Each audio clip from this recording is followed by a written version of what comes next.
La fin des règles, c'est un espace de parole où les femmes se transmettent leurs histoires et déballent tout.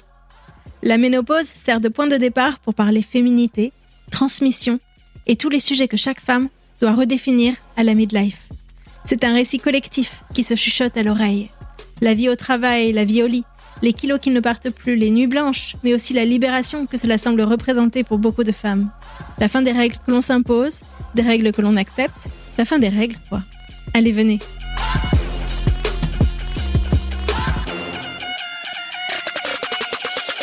Les gens cherchent l'amour. Moi, je le cherche pas. Voilà, c'est tout. C'est tout. Je sais pas si tu as d'autres questions. Je sais pas comment le dire autrement. J'ai pareil, hein, j'ai les proches, les potes et tout, qui disent, mais enfin, quand même, et tout. En fait, je pense que dans ma vie entière, je crois que je suis confiante tout le temps comme un enfant. C'est-à-dire que j'ai cette confiance totale. C'est-à-dire que malgré, par exemple, ce que j'ai vécu d'atroce chez Cosette, je continue à faire confiance parce que je peux pas faire autrement. C'est comme ça.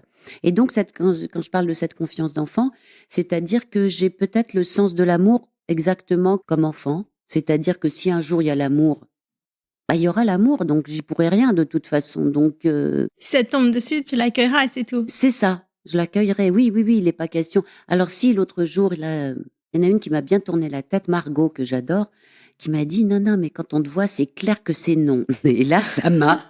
Wow, j'ai dit, une semaine après, j'ai dit, Margot, faut qu'on discute, là. Qu'est-ce que t'as voulu dire? Elle dit, elle m'a dit, mais dans quoi je me suis mis? C'est qui, Margot? C'est une journaliste qui était à Cosette, justement, que j'adore, qui vient de rentrer de Colombie. Elle a fait 10 ans là-bas, journaliste. Et donc, on se raconte tous nos trucs et tout. Voilà, c'est super. Et alors, elle a eu le malheur de me dire ça. Alors là, en fait, tu me chopes à un moment. Parce que par contre, je dis, voilà, si ça, je l'accueille. Mais en fait, ce qu'elle me disait, c'est que non. C'est que visiblement, t'es pas prête. Et donc, ça veut dire que quelque chose a dû se faire. Je sais pas, mais là, en ce moment, voilà. Donc, transition, je dirais. Ouais, d'accord. Et j'étais choquée quand elle m'a dit, mais quand on te voit, c'est clair, c'est non. J'ai dit donc, il y a quelque chose qui se passe par deux vers moi. Je maîtrise pas encore tout mon cerveau. Il va falloir que je remonte. Ouais, faut l'ouvrir quand même un petit peu à la possibilité. Pas totalement fermer la possibilité. Tout va bien pour l'instant. Est-ce qu'on peut pousser un cran plus loin et parler de sexualité? Est-ce que c'est un sujet pour toi? La sexualité en général? Pour toi, personnellement, comment tu vois la suite de ta vie là-dessus? Si tu dis que tu as pas d'amour, est-ce que tu as aussi pas de sexualité? Comment tu gères ça? J'ai très très peu de sexualité, bien sûr.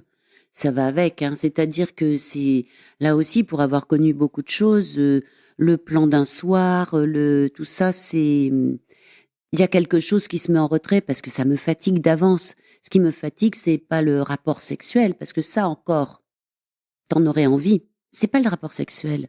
Non, moi j'ai envie, c'est de l'étreinte. C'est l'étreinte qui me manque le plus. C'est l'étreinte que je désirerais peut-être le plus. Parce que dans l'étreinte, il y a normalement, il y a le désir, il y a le plaisir de l'autre, d'être avec l'autre, et puis l'amour normalement. Or, la sexualité, j'ai connu la sexualité d'amour et j'ai connu aussi la sexualité de consommation.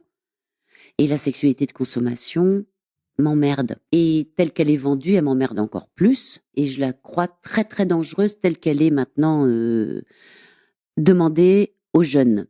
C'est une catastrophe. À quoi tu fais référence? Là, je fais référence à, comme je continue à travailler sur le sujet du féminin, de la sexualité, etc. Je viens de faire un gros dossier sur le consentement pour Amnesty International.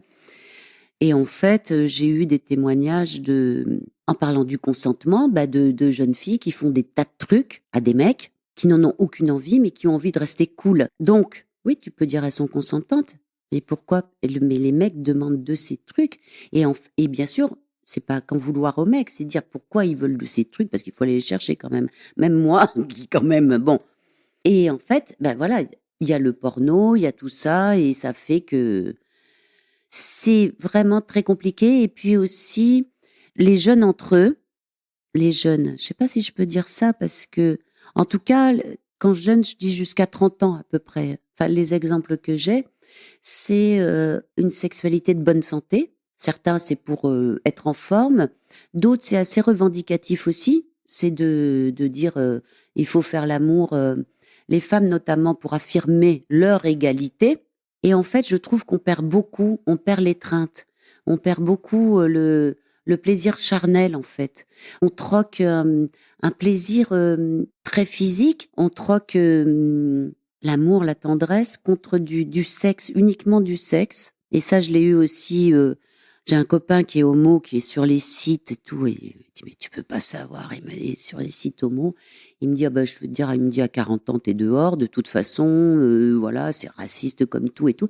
Je dis, mais pourquoi tu fais ça? Je lui dis, je comprends pas, parce que c'est quand même fréquent. Et il me disait, parce que c'est plus fort que moi, etc. Et je lui dis, mais est-ce que t'es d'accord que quand on aime quelqu'un, le faire l'amour devient vraiment le faire l'amour et pas du sexe, c'est le faire l'amour complet. Enfin, je sais pas, c'est une complétude, quoi, c'est un truc. Et elle me dit, mais c'est parce que j'ai connu ça et que je l'ai perdu, que je m'acharne comme une sorte de vengeance d'exulter. Et là, ça y est, il est à nouveau en couple. Et alors là, c'est l'extase totale, quoi. Donc voilà, j'avais organisé un gros dossier orgasme ou orgaste. Est-ce que l'orgaste existe? Il est très peu connu. Qu'est-ce que c'est? C'est la consommation du sexe, tout simplement.